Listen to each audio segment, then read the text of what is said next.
is price of electricity arrived at in India? Oh, that's wonderful. How is price of electricity arrived in India? But उसके पहले एक छोटा सा background देता हूँ. So for example, somebody wants power and there is a requirement of power and he approaches investor कि भाई आप पावर प्लांट लगा दीजिए, please invest in a power plant. I want some power and I will purchase the power. So what is it going in the minds of investor? Investor के mind में तीन चीजें चल रही हैं. फर्स्ट इज कि मेरी कैपिटल कॉस्ट की रिकवरी होनी चाहिए. Whatever I am investing should be recovered. Number one. Number two, recovery of operation and maintenance cost. If I have set up a power plant और any power entity, generation, transmission, distribution, so उसमें operation and maintenance में भी cost रहेगी, employees की cost रहेगी, maintenance की cost रहेगी, वो निकलनी चाहिए. Third is suitable profit on capital investment. तीन चीजें. And this is the basis of tariff action. अगर इसको थोड़े broader sense में देखें, how government and power sector generates revenue from electricity consumers. जो government जो generate करती है revenues, it is from legislative authority. जो power sector generate करते हैं revenue, it is from regulatory authority. इसको इस context में देखते हैं. Constitution में आर्टिकल 265 ये प्रोवाइड करता है, no tax shall be levied और collected except by authority of law. So government को अगर कोई भी टैक्स लेना है पावर सेक्टर में, उसका नाम सेस हो सकता है, उसका नाम टैक्स हो सकता है, उसका और भी जितने भी नाम आप सोच सकते हैं वो सारे नाम हो सकते हैं. उसके लिए एक्ट बनाना compulsory. It is called legislative authority. Without legislative authority government can not levy tax. आप ये भी देखोगे जब इनकम टैक्स में टीडीएस कटता है आपका और आप अगर रिटर्न फाइल करते हो, रिटर्न में बोलते हो नहीं नहीं ये इतना टैक्स नहीं था, मेरा कम टैक्स था, तो गवर्नमेंट आपको पैसे वापस कर देती है, रिफंड कर देती है. रिफंड में 6% इंटरेस्ट भी देती है. सो ये होती है legislative authority. We will discuss in details कि कौन कौन से टैक्सेस पावर सेक्टर में लगाए जाते हैं. नंबर वन, जो पावर सेक्टर है, as per section 62 subsection 6, price exceeding tariff is recoverable with interest. So tariff अगर किसी ने जनरेटिंग एंटिटी का कोई टैरिफ है, रेगुलेटरी टैरिफ, या ट्रांसमिशन एंटिटी का कोई रेगुलेटरी टैरिफ है, व्हीलिंग के लिए कोई रेगुलेटरी टैरिफ है, या सप्लाई के लिए रेगुलेटरी टैरिफ, सिर्फ 4 चीजों में टैरिफ बनते हैं, कहीं और नहीं बनते टैरिफ. या तो जनरेशन का टैरिफ, अगर टैरिफ वर्ड आप यूज करोगे, जनरेशन का टैरिफ होगा, ट्रांसमिशन का टैरिफ होगा, व्हीलिंग का टैरिफ होगा, सप्लाई का टैरिफ होगा. Not beyond these 4 things. Wheeling और सप्लाई का टैरिफ जनरली कंबाइन कर दिया जाता है, उसको डिस्ट्रीब्यूशन के टैरिफ में डाल दिया जाता है डिटर्मिनेशन प्रोसेस में. अब ये जो 4 टैरिफ हैं, इसमें ये लिखा है इलेक्ट्रिसिटी एक्ट में, price exceeding tariff recoverable plus interest equivalent to bank rate. So any entity, generation, transmission, trading को छोड़ दो, डिस्ट्रीब्यूशन एंड सप्लाई, अगर उस टैरिफ से ज्यादा पैसे लेते हैं, it is not allowed, it is recoverable along with interest. So they are not allowed to take more than whatever has been determined by tariff. और पावर इसको बोलते हैं regulatory authority.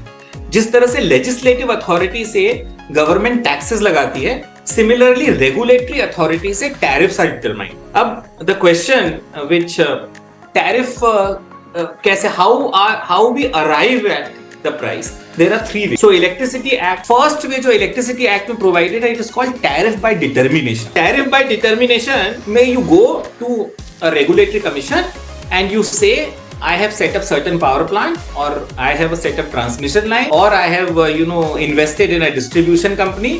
You please determine tariff. The regulatory, independent regulatory commission आपका बही खाता मांगेगी. It will ask for all the records and revenues and then determine tariff. It is called tariff by determination. It is provided in section 61 of the Electricity Act. Second is called tariff by bidding. It is a market mechanism जहां पे it is open tender document wherein all the power companies or entities will bid, and who is the lowest, whoever is the lowest or highest depending on क्या structure है, tariff will be arrived at. This is called tariff by bidding. It is provided under section 63. जब tariff bye bidding होती है, tariff bye determination में independent regulatory commissions के पास ample power, discretion बहुत ज्यादा है. लेकिन टैरिफ बाय बिडिंग में पावर्स नहीं है. टैरिफ बाय बिडिंग में इंडिपेंडेंट रेगुलेटरी कमीशन उसको अडॉप्ट कर लेगी टैरिफ को. सो अगर ओपन कॉम्पिटिटिव बिडिंग हुई है and a tariff has been arrived at, what you do, you go to regulatory commission and say कि open competitive bidding हुई है और tariff has been arrived, the regulatory commission will adopt it. It will not apply its mind. So दूसरा ये हो गया tariff by bidding.